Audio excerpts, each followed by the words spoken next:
Why do the first test in Fiorano? Wouldn't some proper track be better for the test, or is Fiorano just for nostalgic reasons? No, it's not nostalgia, it's practical reasons, basically. It's not. Today wasn't a test about performance. It wasn't about, Lewis Hamilton finding the limits of a Ferrari Formula One car and working out, am I going to be on pole position next year, or am I fighting for fourth place? Today was about, understanding systems, working with the engineers, understanding the team, getting his seating position sorted, understanding the steering controls, getting a feeling for the engine. These modern hybrid engines all have different performance characteristics. This is the first time that Lewis has driven a non-Mercedes power unit, so he needs to get used to that. He needs to know what the feel is like under the brakes, the feel generally of the car. How does it feel when DRS is open? All these little elements, just to get stuff processing in his head. Simulators these days are good, really good for helping with setup and getting a general feel, but they're not real life. You can't get the feelings that a driver gets from a real life car. So today was about ticking a few boxes off for Lewis, and then as we move towards what we expect to be a Barcelona test, then we'll start looking at performance and how a car performs when it's pushed a little bit harder.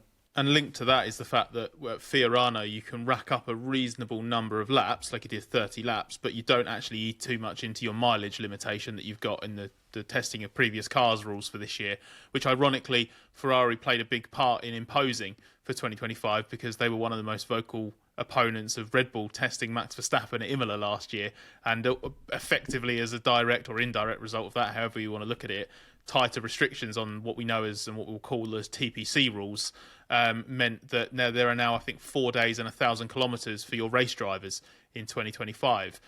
It's very clear, you can tell from the way that they managed his laps at Fiorano and also some of the messaging around it as well. The priority will be maximising the running at Barcelona, I think. That might save some for later in the year, I'd imagine, too, just in case there's anything else that they need to get done or refine.